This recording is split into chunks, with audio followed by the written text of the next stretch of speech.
Mito sobre el origen del mal en las doctrinas gnósticas. El mito gnóstico sobre el origen del mal. Introducción. ¿Qué es el mal? ¿Por qué existe el mal en el mundo? ¿De dónde viene o quién o qué es el responsable del mal? ¿Qué hemos venido a ser en este mundo? ¿Cómo escapar de la dominación de este mundo perverso e insoportable? ¿Qué sentido tiene el suplicio de existir? ¿Por qué esta servidumbre ante el mal y el sufrimiento? ¿Cómo librarse del mal? ¿Cómo librarse de este cuerpo más inerte y pesada, sometido a la enfermedad, a la decrepitud y la muerte? Vamos a tratar de encontrar la respuesta que dieron las doctrinas gnósticas. Al comienzo de la era cristiana y en el curso de los 2 siguientes siglos, el mundo mediterráneo oriental se encontraba en un momento de profunda agitación espiritual. El origen del propio cristianismo y la respuesta a su mensaje son una muestra de esta agitación. En aquel tiempo Palestina era un hervidero de movimientos escatológicos y el surgimiento de la secta cristiana no fue más que un incidente aislado. De la mano de la expansión cristiana comenzaron a surgir por doquier numerosas sectas gnósticas en la que la crisis espiritual de la época encontró su representación más extrema. Todas estas corrientes, tanto gnósticas como cristianas, están emparentadas con la salvación, es decir, son religiones salvíficas. Además, todas ellas tienen una concepción extramundana de Dios. Y en relación con esta... Ay, pasó una moto. Bueno, sigo. Todas ellas tienen una concepción extramundana de Dios. Y en relación con esta, una idea también trascendente y ultramundana del objetivo de salvación. Respecto al origen del gnosticismo, se presenta un enigma de especulación histórica.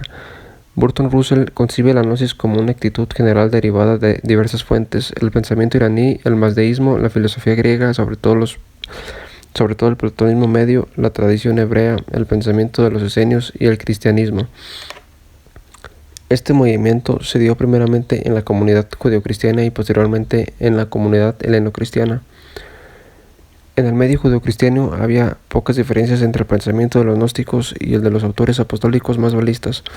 Pero alrededor del año 150 el gnosticismo adoptó un carácter más dualista. Por ello, algunos autores cristianos consideraron el gnosticismo como una doctrina peligrosa y la condenaron como herejía.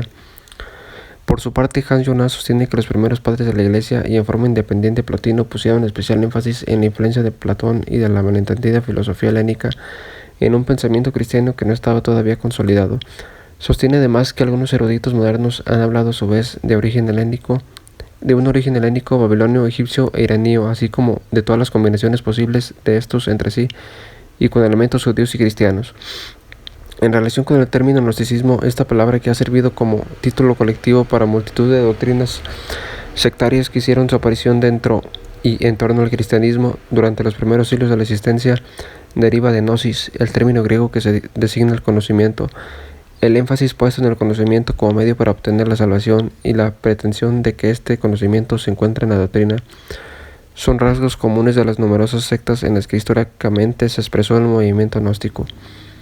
En relación con esto, para Montserrat Torrens, el vocablo gnosticismo suele designar un movimiento religioso sincrético que tiene sus primeras manifestaciones en el siglo I de nuestra era y que florece con esplendor en el siglo II, particularmente en aquellas tendencias que se relacionan con el judaísmo y el cristianismo.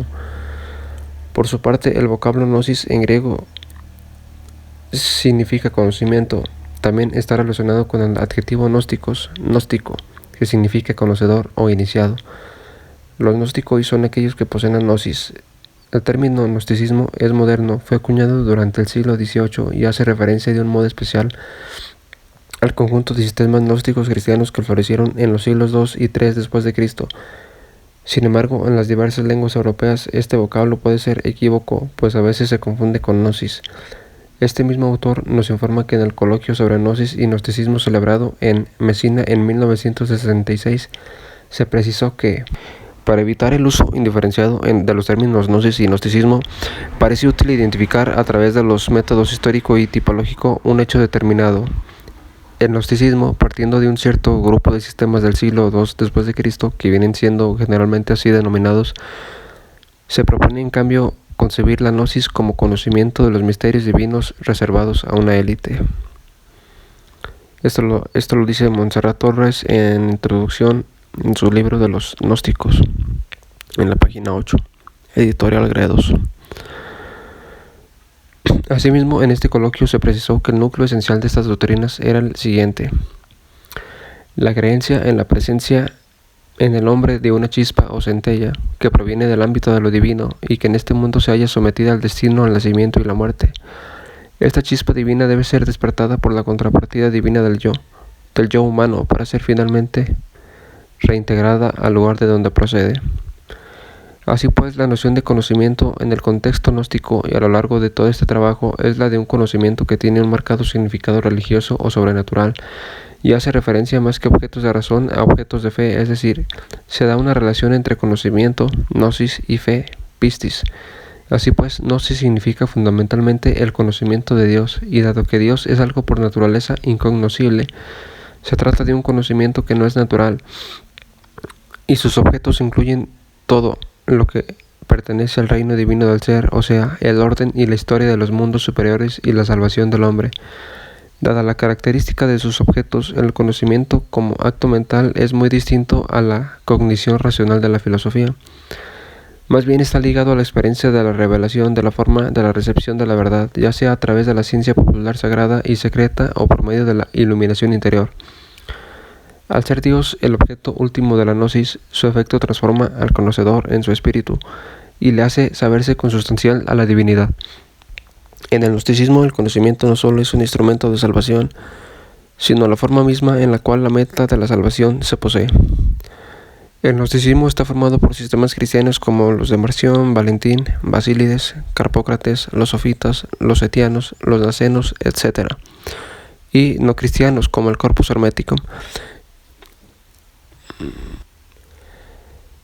Los documentos mediante los cuales se pueden conocer el pensamiento gnóstico provienen de fuentes indirectas y directas.